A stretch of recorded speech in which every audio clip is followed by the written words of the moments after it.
Assalamualaikum warahmatullahi wabarakatuh. Ibu, selamat siang. Perkenalkan nama saya Dr. Dina, tiga rumah sakit hari ini ya Bu ya. Ibu sebelumnya ini dengan nama yang berobatnya siapa anaknya tuh ya? Anak Ibu. Saya izin untuk sambil catat ya Bu ya.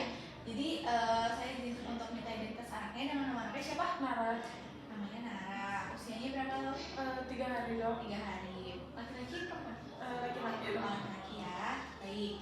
Baik. Jadi di sini kita akan melakukan pemeriksaan ya Bu ya, pemeriksaan mengenai penyakit jantung bawaan pada anak ibu, apakah ada penyakit atau tidak pada jantungnya, apakah ibunya bersedia? Ya, bersedia. Baik, nanti akan kita lakukan pemeriksaannya Bu ya.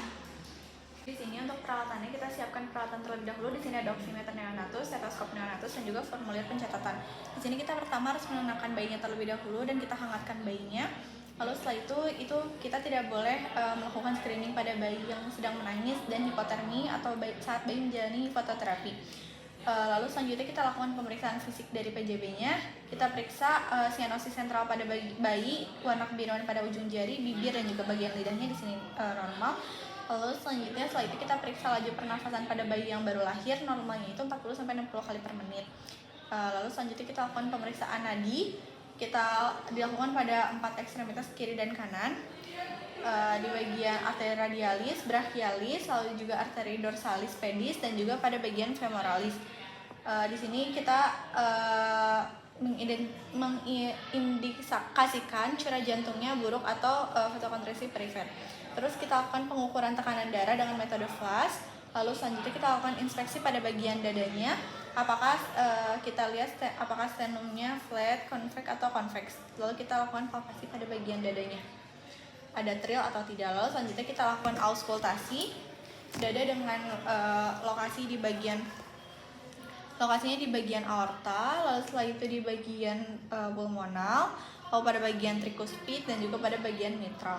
Lalu selanjutnya kita mengidentifikasi apakah ada suara murmur atau tidak. Lalu untuk kita lakukan evaluasi dari pertimbangan pertambahan berat badan untuk anaknya, biasanya harus sekitar 200-300 gram per minggu. Oksimetrinya, jangan pernah melakukan pengukuran oksimetri nadi bersamaan dengan pengukuran tekanan darahnya, dan kita harus pastikan dulu kulit bayinya itu bersih dan juga kering. Lalu setelah itu kita nyalakan oksimetrinya dengan sensor yang sudah terhubung. Lalu selanjutnya SpO2 prediktalnya kita tempatkan fotodetektor di bagian punggung tangan kanan atau jari dan memastikan sensornya itu bersentuhan dengan kulit. Bentar ya Dek.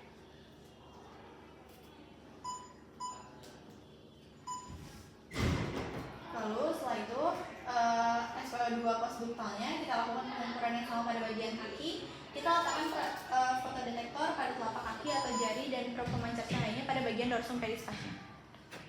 Bentar ya.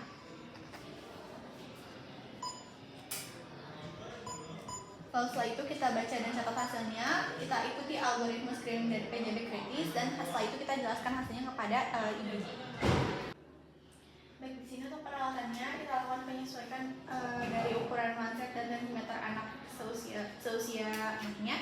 Di sini karena anaknya masih bayi, jadi ukuran mansetnya itu yang 5 cm. Terus setelah itu kita pastikan manometer itu berfungsi dengan baik. Lalu selanjutnya kita pastikan pasien ini tidak mengkonsumsi stimulan adrenergik kayak misalnya phenylephrine atau pseudoephedrine. Lalu setelah itu kita tanyakan apakah pasien udah istirahat 5 menit atau belum. Kalau misalnya udah, pasiennya boleh istirahat terlebih dahulu selama 5 menit. Kita akan mengukurkan tekanan darahnya karena di sini kalau misalnya pada anak duduk dengan rileks dan lengan atas berada pada posisi yang sejajar dengan jantung. Kalau misalnya pada anak yang berusia lebih muda atau pada bayi, pengukuran itu bisa dilakukan dengan posisi yang berbaring dengan lengan itu sejajar lurus dengan badan pasien. Kita tutup lengan atas dengan manset berjarak 3 cm dari siku atau vasa kubiti. Bentar ya Dek. 3 cm dari vasa kubiti.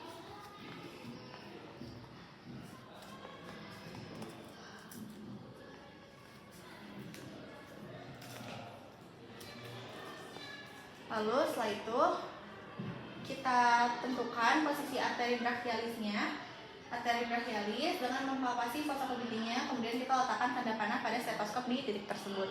Lalu apabila sudah mendapatkan arteri brachialisnya, kita pompa mansetnya sampai lebih kurang 20 mmHg.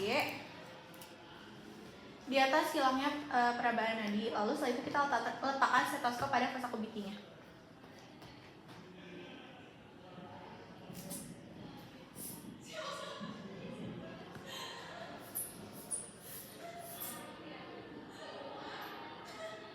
Setelah itu kita tempatkan stetoskopnya.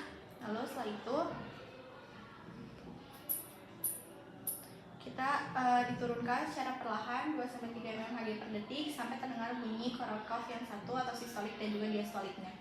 Setelah itu kita bisa melakukan pengukuran tensinya apabila kita ragu. Untuk hasil pemeriksaan pada pasiennya, karena di sini neonatus itu tekanan sistolik sama diastoliknya normal tuh sistoliknya 50-75 dan diastoliknya 30-45. Lalu selanjutnya pemeriksaan yang sudah selesai. Alhamdulillahirobbilalamin. Untuk pemeriksaan lebih lanjut nanti akan diberitahukan ya Bu ya. Terima kasih banyak. Assalamualaikum.